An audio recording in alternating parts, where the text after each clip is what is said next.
And I was like, they could be so much bigger, this could be so much better connected. The narrative around climate was very denial, defeatism. Tizian Wotkwa Kitu.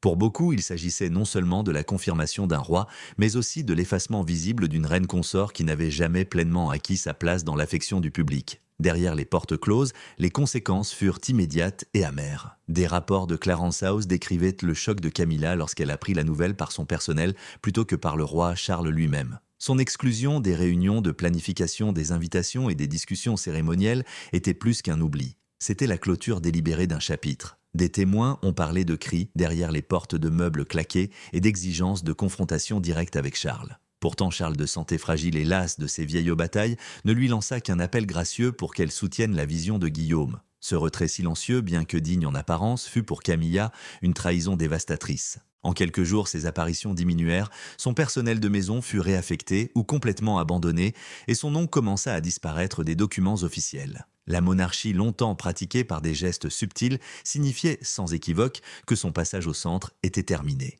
Les observateurs soulignent que cette réinitialisation symbolique était indissociable de la mémoire de Diana. L'insistance de William pour que le couronnement reflète la continuité et le service rendu plutôt que le scandale faisait écho aux principes incarnés par sa mère. Les analystes de la presse britannique et européenne ont souligné que ce moment était une tentative délibérée de restaurer la crédibilité, une initiative qui intervient à un moment crucial où la confiance du public dans les institutions est mise à l'épreuve à l'échelle mondiale. Les reportages de Reuters et de la BBC sur des courants politiques d'au plus large soulignent comment des actes symboliques comme les cérémonies royales peuvent façonner l'humeur nationale apportant de la stabilité dans un contexte d'incertitude. Dans ce cas précis, la mise en valeur délibérée de l'esprit humanitaire de Diana a servi de point d'ancrage aux jeunes générations qui avaient grandi avec une perception fracturée de la monarchie. La réaction générale en Europe a souligné ce changement. Les médias français ont qualifié cette décision de justice silencieuse, tandis que les commentateurs allemands ont souligné le retour de la monarchie aux valeurs de service et de respect. Aux États-Unis, où la fascination pour la maison de Windsor est profonde, les chaînes ont diffusé des émissions spéciales prolongées sur la chute soudaine de Camilla. Ces récits reflétaient collectivement un désir d'une monarchie moins marquée par la controverse et davantage ancrée dans la clarté morale. Parallèlement, des débats ont éclaté sur la question de savoir si l'effacement de Camilla du tableau constituait en soi une réécriture de l'histoire, un refus de reconnaître les complexités des décennies passées. Les analystes d'Al Jazeera et de DW vont souligner que si le palais cherchait à faire table rase, cet acte lui-même comportait des risques car il pourrait être perçu comme impitoyable plutôt que réparateur. Pourtant, les chiffres étaient éloquents. Les sondages réalisés dans les jours qui ont suivi l'annonce ont révélé que William et Catherine atteignaient leur plus haut niveau d'approbation depuis des années, bénéficiant d'un soutien massif des jeunes Britanniques. La cote de popularité de Camilla, en revanche, a chuté à son plus bas niveau depuis son mariage avec Charles.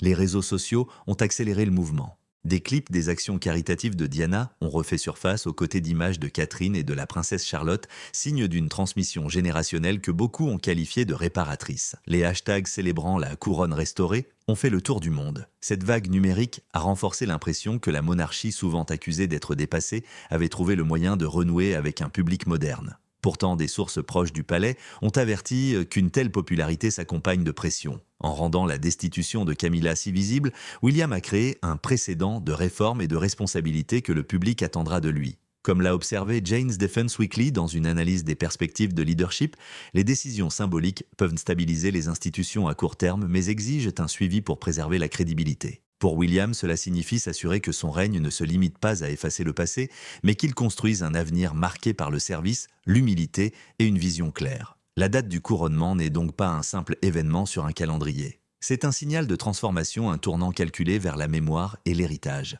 Elle établit Guillaume non seulement comme successeur, mais aussi comme réformateur prêt à poser des limites au sein de sa propre famille pour préserver l'institution. Le public encore en train d'assimiler le spectacle se demande quels autres changements suivront. Pour Camilla, exclure et diminuer le symbolisme est cruellement définitif. Pour Guillaume et Catherine, c'est la première étape vers la construction d'une monarchie en quête de pertinence dans une époque troublée. La question qui persiste est de savoir si cet acte audacieux d'effacement renforcera la couronne ou la rendra vulnérable à de futures fractures lorsque la vague émotionnelle tournera. Dans les jours qui suivirent l'annonce, l'atmosphère à Clarence House devint de plus en plus tendue. Camilla, une fois assurée de son titre de reine consort, se vit mise à l'écart de manière aussi soudaine que délibérée. Des invitations aux réunions préparatoires au couronnement furent envoyées à de hauts responsables dont la princesse Anne et l'archevêque de Canterbury, mais son nom brillait par son absence.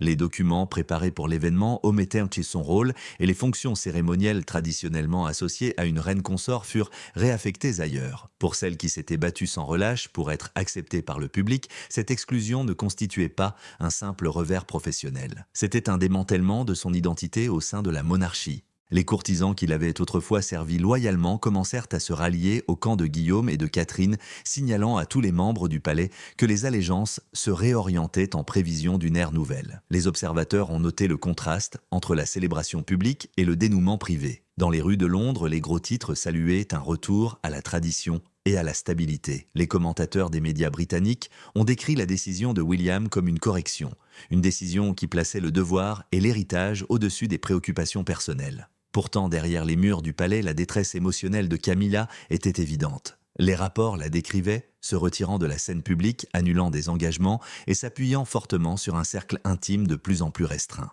L'assurance qu'elle dégageait autrefois sous le règne de Charles s'était estompée, remplacée par l'incertitude et le chagrin d'avoir été effacée de l'histoire en temps réel. Le silence de Charles a aggravé l'impact. Le roi, affaibli par la maladie et décrit par ses conseillers comme émotionnellement épuisé, n'a guère défendu son épouse. Des médias internationaux comme Deutsche Welle et Reuters ont souligné que Charles semblait résigné, voire soulagé de laisser Guillaume façonner la prochaine étape de la monarchie sans interférence. Son repli sur soi contrastait fortement avec le trouble de Camilla, donnant l'impression d'un monarque ayant renoncé non seulement à son autorité, mais aussi à sa volonté de se battre pour la place de sa compagne.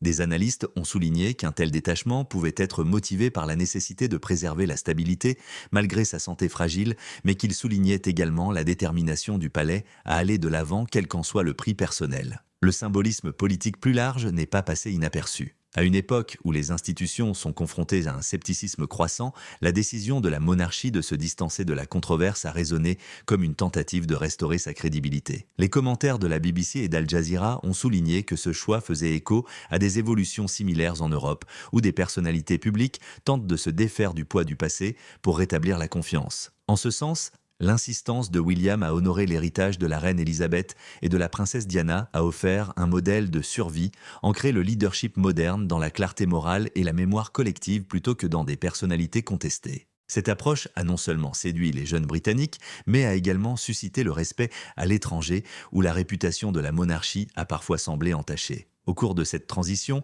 la princesse Anne s'est imposée comme une figure essentielle. Connue pour son dévouement indéfectible et sa réputation de membre parmi les plus respectés de la famille royale, elle a apporté de la stabilité à la vision de William. Des sources proches du palais la décrivaient comme la colonne vertébrale d'acier de la couronne, veillant à ce que les décisions entourant le couronnement reflètent la continuité et la tradition plutôt que des tentatives de réhabilitation. Son influence, bien que discrète, fut déterminante. En déconseillant l'implication de Camilla dans les cérémonies et en soulignant l'importance de l'héritage, Anne a contribué à présenter le couronnement comme un événement sans distraction. Les analystes ont comparé son rôle à celui de sa défunte mère, accomplissant son devoir avec calme et détermination plutôt qu'avec fracas. Parallèlement, la présence de Catherine offrait une forme d'assurance différente. Si elle évitait les conflits ouverts, son influence discrète influençait presque toutes les décisions cérémonielles. En prônant la participation de la princesse Charlotte et en orientant l'attention vers la jeune génération, elle soulignait le message selon lequel la monarchie ne se limite pas à honorer le passé, mais prépare aussi l'avenir. Les commentateurs du Times et de la presse internationale ont salué la capacité de Catherine à incarner la dignité et la modernité des qualités qui ont renforcé l'institution en cette période de bouleversement. Sa cote de popularité a grimpé en flèche tandis que celle de Camilla déclinait, faisant d'elle le symbole de la résilience aux yeux du public. Les réactions internationales ont renforcé le sentiment d'un tournant. En France, la presse a décrit la décision de Guillaume comme un acte de justice mesurée, tandis que les journaux australiens ont déclaré que Catherine était devenue la figure centrale d'une nouvelle monarchie. Les sondages ont révélé un soutien massif à Guillaume et Catherine les jeunes étant particulièrement favorables à l'exclusion de Camilla. Les analystes ont noté que ce clivage générationnel mettait en lumière le défi de la monarchie, conserver la loyauté des royalistes plus âgés tout en garantissant sa pertinence auprès des plus jeunes. La date du couronnement est ainsi devenue plus qu'une simple annonce royale. Elle a constitué un test pour déterminer si l'institution pouvait combler ses écarts. Pour Camilla, les conséquences furent dramatiques. À la fin de la semaine, elle avait quitté les quartiers clés du palais, ses gardes du corps avaient été réduits et elle s'était retirée dans des résidences privées, loin du centre du pouvoir. Les initiés ont décrit ce déplacement comme un repli et une prise de conscience. Sans alliés, sans devoir cérémoniel et sans le soutien de Charles, elle n'avait aucun moyen de retrouver sa notoriété. Historiquement, son histoire peut être considérée comme l'une des chutes les plus brutales de l'histoire royale moderne, rappelant que la position au sein de la monarchie ne se conquiert jamais par le seul titre mais par l'acceptation et la continuité. Alors que l'équipe de Guillaume avançait avec confiance, le message était sans équivoque. La monarchie se réorganisait, se débarrassant du poids des décennies passées pour projeter une image plus nette et plus unie. Pour ses partisans, cela représentait un renouveau et une guérison. Pour ses détracteurs, une réécriture impitoyable de l'histoire. Quoi qu'il en soit, cette décision avait irrévocablement transformé le paysage royal. Le décor était planté pour un couronnement qui ne se contenterait pas de couronner un roi, mais redéfinirait ce que la couronne symbolise au XXIe siècle. À mesure que les préparatifs avançaient, la stratégie du prince William devenait plus visible. Bien avant que le public n'entende parler du couronnement, il avait déjà commencé à façonner l'avenir lors de rencontres privées. Lors de séances confidentielles avec la princesse Anne et l'archevêque de Canterbury William, a exposé une vision de la monarchie qui se tournait vers le passé en s'inspirant des valeurs de la reine Élisabeth et de la princesse Diana, tout en insistant sur le service et l'humilité. L'absence de Charles et de Camilla à ces discussions était révélatrice. Elle affirmait clairement que le prochain chapitre serait écrit sans l'influence de ceux liés aux controverses passées. Ce symbolisme pesait lourd non seulement au sein du palais, mais aussi dans le débat politique plus large en Grande-Bretagne, où les institutions sont de plus en plus scrutées pour se moderniser et restaurer la confiance. La décision d'exclure Camilla des rôles cérémoniels n'a pas été prise à la légère. Traditionnellement, la reine consort participe au rituel clé du couronnement d'un héritier tenant souvent des objets symboliques symbolisant la continuité. Cette fois, cependant, toute suggestion d'implication de Camilla a été discrètement déclinée. Le rejet était poli, mais ferme, présenté comme une décision structurelle plutôt qu'une attaque personnelle. Pourtant, en pratique, il a été dévastateur. Pour une femme qui s'était autrefois battue pour transformer son image publique, passant d'outsider scandaleuse à reine, ce refus final rappelait que sa présence était incompatible avec la tentative de la monarchie de restaurer sa dignité. Les commentateurs de BBC News ont remarqué que l'approche de William ressemblait à une incision chirurgicale clinique précise et irréversible. Le soutien de la princesse Anne conférait à William autorité et protection. Connue pour sa discipline et son éthique de travail, elle incarnait la mémoire de sa mère et était respectée de génération en génération. Son engagement rassurait le public sur la préservation de la tradition malgré les réformes en cours. Dans les éditoriaux de la Deutsche Welle, Anne était décrite comme l'encre empêchant la monarchie de sombrer dans le sentimentalisme ou le spectacle. Elle déconseilla personnellement à Camilla de porter le sceptre de la souveraine, avertissant qu'un tel acte provoquerait la division à un moment où l'unité était de mise. Son conseil fut suivi sans réserve, renforçant son rôle de défenseur silencieuse de la couronne. Catherine, quant à elle, exerça une influence subtile mais décisive. Des sources du palais révélèrent qu'elle avait plaidé pour la participation de la princesse Charlotte au cortège, une démarche qui plaçait visiblement la nouvelle génération au cœur de la cérémonie. Les choix de Catherine mettèrent l'accent sur la continuité, non pas à travers des figures controversées du passé, mais à travers les enfants représentants de l'avenir. Les analystes soulignèrent que de tels gestes trouvèrent un fort écho auprès des jeunes publics qui attendent de la monarchie pertinence et inclusivité. Le Times saluait sa retenue, soulignant qu'elle ne semblait jamais se mettre en avant, mais agissait toujours de manière à valoriser William et l'institution. À mesure que Camilla s'imprégnait de la réalité de son exclusion, sa réaction devint plus émotionnelle. Des rapports la décrivaient comme refusant d'assister aux répétitions des cérémonies invoquant des raisons de santé, bien que des sources internes aient suggéré qu'il s'agissait en réalité d'un refus d'accepter l'humiliation. En coulisses, elle pleurait ouvertement, annulait des apparitions et se retirait dans des appartements privés. Certains membres de son personnel de maison, autrefois farouchement loyaux, commencèrent à démissionner ou à être mutés pour servir William et Catherine. Cet exode symbolisait plus qu'un mécontentement personnel. Il reflétait la reconnaissance institutionnelle que l'avenir était ailleurs. Comme l'a formulé un observateur du Guardian, Camilla n'était pas simplement mise à l'écart, elle était complètement exclue du scénario de la monarchie. La couverture médiatique internationale a amplifié cette dynamique. En France, les principaux journaux ont qualifié ces changements de correction mesurés, tandis qu'aux États-Unis, CNN a consacré des reportages entiers à analyser la manière dont William liait consciemment son règne à l'héritage de Diana. Les radiodiffuseurs australiens ont déclaré que la refonte de la monarchie marquait un changement générationnel qui plaçait Catherine au centre symbolique. Les sondages ont reflété ces récits. Le soutien à William et Catherine a progressé régulièrement, en particulier chez les moins de 35 ans, tandis que la cote de popularité de Camilla a continué de chuter. Les commentateurs ont noté que ces chiffres mettaient en évidence un fossé générationnel, mais soulignaient également la résilience de la monarchie lorsqu'elle s'associait à des personnalités largement admirées. Au cœur de cette stratégie se trouvait le silence. William n'a jamais confronté ouvertement Camilla, ni annoncé son exclusion de manière spectaculaire. Il a simplement pris des décisions qu'il a laissées hors de son cercle d'influence. Ce silence délibéré reflétait la façon dont Diana réagissait aux troubles calmes et posés plutôt que réactive. Les analystes de Jane's Defense Weekly ont observé qu'en période de crise institutionnelle, le leadership exige souvent de refuser de se laisser distraire, se concentrant plutôt sur la construction d'un récit à long terme. Le refus de William d'offrir à Camilla une tribune pour contester son effacement illustre ce principe. L'effet fut cumulatif. Lorsque la date du couronnement fut rendue publique, l'absence de Camilla n'était plus une question, mais un fait. Elle n'avait aucun moyen de contester son exclusion, aucune tribune pour défendre sa pertinence. La monarchie avait déjà basculé autour d'elle de nouvelles alliances, se consolidant entre Guillaume et Catherine.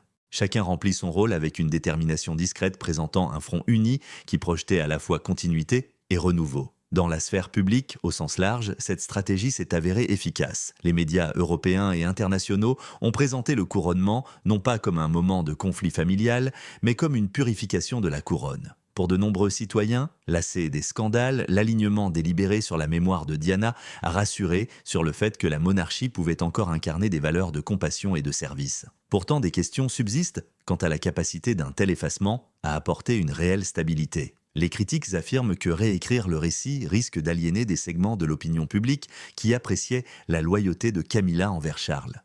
Ce qui est certain en revanche, c'est que l'orchestration minutieuse de William a transformé le paysage, le plaçant lui et Catherine au centre incontesté, tout en laissant Camilla à l'écart de toute influence. À mesure que la date du couronnement approchait, la question des rôles cérémoniels devenait incontournable. Tradition séculaire, chaque détail d'un couronnement revêt une portée symbolique. La position de chaque participant, les objets qu'il porte et même l'ordre du cortège, tout cela véhicule un message sur l'orientation de la monarchie. Pour Guillaume, ce moment ne consistait pas simplement à accepter une couronne, mais à redéfinir la monarchie pour une ère nouvelle. Chaque attribution de responsabilité était soigneusement examinée et chaque personnage apparaissant à ses côtés devait incarner la confiance, l'héritage et la continuité. Dans ce processus, l'absence de Camilla devint à la fois flagrante et définitive. En privé, Camilla aurait soumis des demandes pour détenir des objets symboliques ou participer à des rituels traditionnels qui étaient traditionnellement le devoir d'une reine consort. Ces appels cependant furent fermement rejetés. Ses conseillers expliquèrent que le couronnement devait être tourné vers l'avenir et démêlé avec des histoires controversées. Ce rejet poli confirma ce qui était clair depuis des semaines, son nom n'avait plus sa place au cœur des débats royaux. L'ultime indignité survint lorsque les documents du palais furent discrètement mis à jour pour la désigner comme reine douairière lors des réunions d'information interne. Bien que jamais annoncé publiquement, ce changement la déposa de toute autorité au sein de l'événement et réduisit sa présence à la marge. Au lieu de cela, des figures de la continuité furent choisies. La princesse Anne fut placée aux côtés de l'archevêque de Canterbury, sa présence témoignant de loyauté et de discipline. La princesse Charlotte reçut un rôle cérémoniel particulier, son apparence juvénile, envoyant un message subtil mais puissant, l'avenir de la monarchie était incarné par la génération suivante. Même ses décisions, apparemment anodines, en disaient long. Elles montrèrent que la couronne s'alignait non pas sur des figures contestées du passé récent, mais sur celles qui incarnaient la stabilité, l'héritage et l'avenir. Les journaux britanniques décrivirent ces nouvelles dispositions comme une remise à zéro, rétablissant l'ordre tout en permettant à la monarchie d'apparaître moderne et pleine d'espoir. La réaction internationale fut tout aussi vive. Des médias comme Reuters et BBC World rapportèrent que cette sélection rigoureuse des rôles cérémoniels témoignait de la détermination de Guillaume à protéger la couronne de toute distraction. Les analystes de la Deutsche Welle la comparèrent à un réalignement contrôlé veillant à ce que les symboles de la monarchie reflètent la dignité plutôt que la division. La presse française la qualifia d'acte de justice silencieuse, soulignant que l'effacement de Camilla était perçu par beaucoup comme une restauration de l'intégrité de la monarchie. Aux États-Unis, la couverture médiatique souligna comment Guillaume et Catherine façonnaient consciemment leur règne dans l'ombre de Diana, mêlant tradition et langage du service et de l'humilité si présents à l'époque moderne. Le retrait de Camilla de la scène publique s'accentua. Elle annula les répétitions invoquant des problèmes de santé, mais les initiés du palais reconnurent la vérité profonde, elle ne supportait pas l'humiliation d'être visiblement exclue. Des rapports suggéraient qu'elle pleurait en privé, entourée d'un cercle de plus en plus restreint de fidèles collaborateurs. Plusieurs assistants de longue date démissionnèrent, refusant de rester attachés à une figure dont l'influence s'était effondrée si soudainement. Ceux qui restèrent remarquèrent un profond changement dans son comportement. La présence, autrefois assurée, qui se tenait aux côtés de Charles,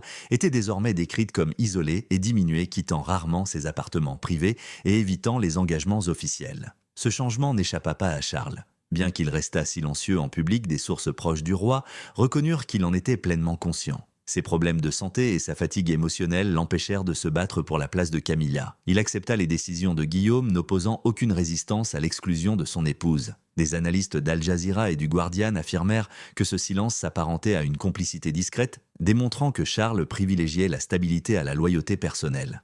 Pour beaucoup, ce retrait fut perçu comme l'un des derniers actes de son règne, une reconnaissance tacite de la nécessité de la survie de l'institution, même si des individus sont sacrifiés. Pour Guillaume, la réorganisation des rôles cérémoniels était plus qu'un simple ajustement pratique. C'était une déclaration symbolique selon laquelle la monarchie honorerait la discipline d'Élisabeth et la compassion de Diana, tout en laissant derrière elle les scandales non résolus. En mettant Anne et Charlotte en valeur, il soulignait le message selon lequel la force de la monarchie résidait dans la loyauté au devoir et la promesse d'un avenir meilleur. L'influence de Catherine transparaissait dans ses choix. Elle veillait à ne pas attirer l'attention sur elle, mais chaque décision reflétait sa vision d'une monarchie capable d'inspirer confiance par sa grâce et sa stabilité. Les commentateurs louèrent son rôle d'architecte discrète du renouveau, soulignant que sa popularité croissante confirmait la reconnaissance du public comme une figure centrale de la survie de la monarchie. Les implications plus larges de ces changements cérémoniels ont dépassé le cadre du palais. Les sondages, réalisés après les annonces, ont montré une approbation massive des décisions de William, notamment parmi les jeunes générations. Les réseaux sociaux ont amplifié ce sentiment avec des hashtags populaires célébrant l'attachement de la monarchie à son héritage et sa rupture avec la controverse. Des extraits de l'action humanitaire de Diana ont été partagés aux côtés d'images de Charlotte se préparant à son rôle, renforçant le sentiment d'un tournant historique. Les critiques ont continué d'affirmer que la monarchie réécrivait le passé en effaçant Camilla, mais leurs voix ont été éclipsées par l'enthousiasme de ceux qui considéraient ces changements comme nécessaires et réparateurs. Tandis que les préparatifs se poursuivaient, le palais projetait une image d'unité et de calme. Le décor était planté pour un couronnement qui non seulement consacrerait Guillaume comme roi, mais redéfinirait l'institution elle-même. Chaque détail de la place d'Anne au rôle de Charlotte transmettait un message clair. Il s'agissait d'une monarchie vouée à la continuité, à la stabilité et au service libéré des pesanteurs qui avaient menacé de la miner par le passé. Pour Camilla, le silence autour de son nom était le signal le plus douloureux de tous. Pour Guillaume et Catherine, c'était la confirmation que la couronne avait été remodelée à leur image, portée par la tradition et préservée par le souvenir de Diane. L'annonce du départ discret de Camilla du palais de Buckingham devint l'un des événements les plus marquants de l'histoire royale récente. Aucune photo officielle ne fut publiée et aucun appareil photo n'était présent, mais le silence qui entoura sa sortie ne fit qu'en amplifier l'importance. Par une froide soirée, elle quitta le palais dans une voiture conduite non pas par des gardes royaux, mais par son personnel. Des malles furent discrètement sortis par des entrées latérales et au matin, elle s'était retirée à Raymill House, la résidence de campagne qu'elle avait autrefois considérée comme son foyer. Le communiqué soigneusement rédigé du palais décrivait ce déménagement comme une période de réflexion, mais les cercles royaux savaient qu'il s'agissait d'un signal clair que son chapitre était clos. Les titres furent ajustés, les mesures de sécurité allégées et son nom disparut discrètement des agendas des engagements officiels. La réaction du public fut rapide et polarisée.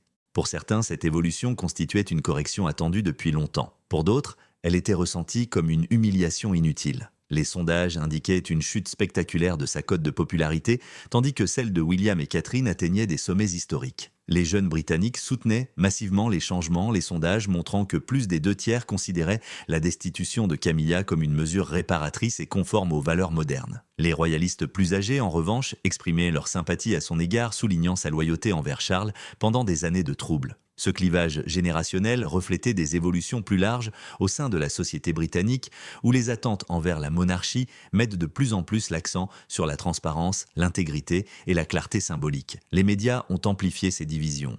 En Grande-Bretagne, la BBC a décrit le couronnement comme un moment de renouveau tandis que plusieurs tabloïds ont déclaré que l'histoire avait enfin été corrigée. La couverture médiatique internationale a apporté ses propres interprétations. Les commentateurs français ont présenté la décision comme une forme de justice silencieuse et les journaux allemands ont souligné le retour calculé de la monarchie à la stabilité. Aux États-Unis, les chaînes ont diffusé des émissions spéciales comparant la chute de Camilla à l'ascension de Diana dans la mémoire collective, présentant l'événement comme un jugement générationnel. Les médias australiens ont présenté la transformation comme une renaissance de la couronne, présentant Catherine comme la figure centrale qui façonnera l'avenir de l'institution. Les réseaux sociaux ont joué un rôle déterminant dans la perception des gens. Les hashtags célébrant l'héritage de Diana ont fait le tour du monde les utilisateurs partageant des images d'archives de ces actions caritatives aux côtés de photos de Catherine et Charlotte. Le symbole de la continuité entre Diana et la nouvelle génération a captivé l'imagination bien au-delà des frontières britanniques.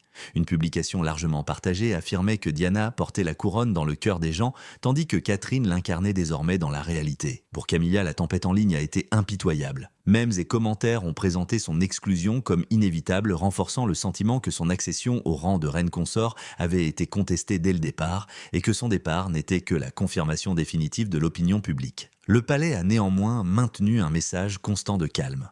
Les responsables ont souligné que le couronnement serait une célébration de l'unité et du service destiné à honorer l'héritage de la reine Élisabeth et à faire écho à l'esprit humanitaire de Diana. Les analystes ont noté qu'en évitant toute déclaration explicite concernant Camilla, le palais a veillé à ce que l'attention reste focalisée sur William et Catherine. Cette stratégie du silence s'est avérée efficace, détournant la controverse tout en renforçant l'impression d'une monarchie capable de se réinventer sans confrontation ouverte. Les commentateurs de la Deutsche Welle ont observé que la survie de la monarchie a toujours dépendu de sa capacité à s'adapter à l'évolution des attentes, et ce moment en a pleinement démontré la capacité. En coulisses, l'influence de Catherine se fit sentir à chaque étape. Sa suggestion de mettre en avant le rôle de la princesse Charlotte fut largement saluée non seulement comme un clin d'œil symbolique à l'avenir, mais aussi comme un puissant contraste avec l'absence de Camilla. L'implication constante de la princesse Anne renforça l'image d'une tradition restaurée, garantissant la continuité malgré les réformes. Ensemble, les deux femmes créèrent un cadre qui protégea le couronnement de Guillaume du scandale et projeta une image de stabilité au monde. Leur partenariat, bien que discret, fut crucial. La position de Charles durant ce bouleversement resta volontairement discrète. Ses problèmes de santé limitèrent ses apparitions publiques et il ne défendit pas Camilla. Les analystes suggérèrent que son silence était à la fois personnel et institutionnel. Las des conflits et soucieux de préserver le calme, il semblait se contenter de laisser Guillaume diriger, signe d'un transfert implicite d'autorité. Ce retrait, bien que douloureux pour Camilla, souligna la décision collective de la monarchie de privilégier l'avenir à la préservation des rôles individuels. Pour les observateurs, il devint évident que Charles n'était plus la force motrice de l'institution. Il était devenu une figure de la continuité tandis que Guillaume et Catherine définissaient le programme. L'importance de ces événements dépassait largement les murs du palais. Des commentateurs de Reuters et d'Al Jazeera ont souligné que l'effacement délibéré de Camilla par la monarchie pouvait être interprété comme un phénomène culturel plus vaste. Les institutions partout en Europe et au-delà sont de plus en plus disposées à couper les ponts avec des personnalités ou des récits qui sapaient la confiance du public. Pour Guillaume, la leçon était claire. En concevant un couronnement centré sur l'héritage, le service et le renouveau, il protégeait non seulement la couronne, mais redéfinissait également sa raison d'être dans une société en rapide mutation. Le retour de Camilla à la vie privée, bien que délicatement encadré, a laissé une image saisissante d'impermanence. Ses efforts de plusieurs décennies pour asseoir sa légitimité se sont soldés non par une cérémonie publique, mais par un départ discret. Pour les historiens comme pour les observateurs de la royauté, il s'agit peut-être de l'une des chutes les plus brutales de l'histoire royale moderne. Le message adressé au public était sans équivoque dans le nouvel ordre établi par Guillaume et Catherine. La controverse n'avait pas sa place, seulement la clarté. La couronne avait évolué pour incarner non plus l'ambition personnelle, mais la confiance du public, et cette transformation fut scellée dès le départ de Camilla du palais. Le couronnement de Guillaume était destiné à être plus qu'une cérémonie. Il fut conçu comme l'avènement d'une ère nouvelle, fidèle à l'héritage, tout en remodelant activement l'image de la monarchie. La décision d'éloigner la couronne de Camilla fut le moment décisif de cette transformation. Pour la première fois depuis des décennies, la monarchie projeta un sentiment d'unité et de détermination qui résonna tant au pays qu'à l'étranger. Le symbolisme de ce choix se répercuta dans la politique, les médias et l'opinion publique, consolidant Guillaume et Catherine comme piliers de l'avenir de l'institution. La réaction du public a révélé l'ampleur de ce changement. Les sondages ont révélé un soutien massif à la vision de William, les taux d'approbation atteignant des sommets de mémoire récentes. Catherine était saluée comme l'incarnation de la dignité et de la modernité, tandis que la princesse Anne était reconnue comme la gardienne inébranlable de la tradition. Ensemble, ces personnalités représentaient un équilibre soigneusement équilibré, respect du patrimoine et volonté de renouveau. Les réseaux sociaux ont renforcé cette perception. Des images des œuvres caritatives de Diana ont circulé aux côtés de séquences du nouveau rôle cérémoniel de Charlotte, créant un récit reliant les sacrifices passés aux promesses d'avenir. La continuité des valeurs est devenue l'histoire, tandis que l'absence de Camilla a servi de point de ponctuation silencieuse. La couverture médiatique internationale a souligné l'importance mondiale du couronnement. Reuters a présenté l'événement comme un cas d'école de résilience institutionnelle, soulignant qu'en éliminant une figure controversée, la monarchie avait retrouvé une certaine clarté à un moment critique. Les commentateurs de la BBC l'ont décrit comme un rare moment où tradition et attentes modernes s'accordaient. Defense News, habituellement axé sur la stratégie mondiale, a observé que les actes symboliques au sein des institutions établies peuvent jouer un rôle aussi stabilisateur que les décisions militaires pour façonner la confiance nationale. Partout en Europe et aux États-Unis, les gros titres ont souligné que William avait réussi à transformer ce qui aurait pu être un drame familial en un récit de renouveau. La position de Charles dans ce nouvel ordre était symbolique plutôt que centrale. Il demeura présent, son titre intact, mais son rôle se limita à la continuité. Son silence sur la destitution de Camille en dit long. Des analystes de la Deutsche Welle suggérèrent que son retrait était motivé non seulement par sa fragilité, mais aussi par la reconnaissance que Guillaume devait diriger sans interférence. Son empressement à se retirer, bien que douloureux pour Camille, offrit à l'institution l'espace nécessaire pour se reconstruire.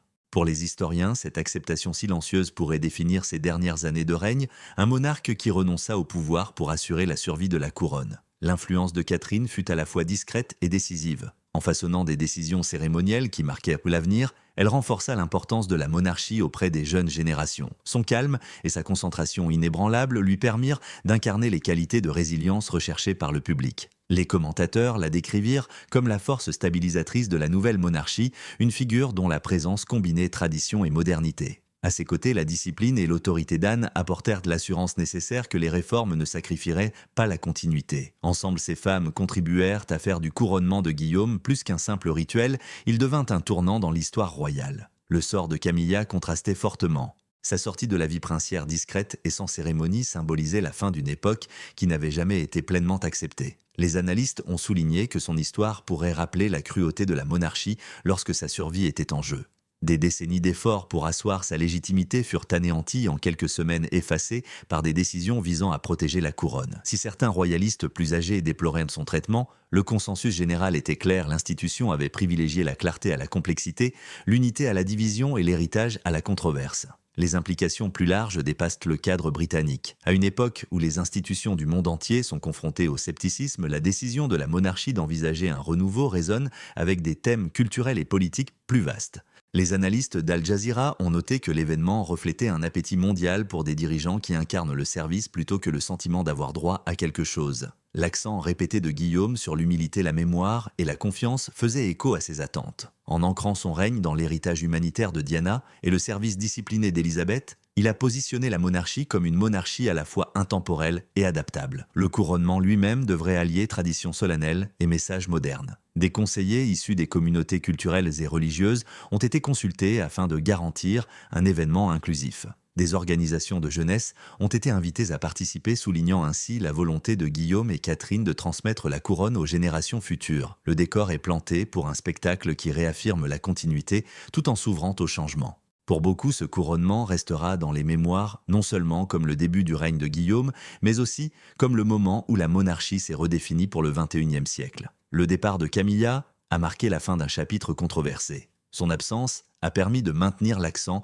sur les valeurs que la monarchie cherchait à véhiculer. Pour Guillaume et Catherine, cette clarté leur permet d'avancer avec un message commun, la couronne n'est pas un symbole de pouvoir en soi, mais un engagement envers le service et la mémoire. Pour le public, elle offre la possibilité d'une monarchie qui honore le passé sans être contrainte par lui. La question qui subsiste est de savoir si cet acte délibéré d'effacement continuera de renforcer l'institution dans les années à venir ou si la douleur de l'exclusion jettera une ombre sur son avenir. Ce qui est indéniable, c'est qu'une nouvelle monarchie a vu le jour. Guillaume et Catherine en sont le centre.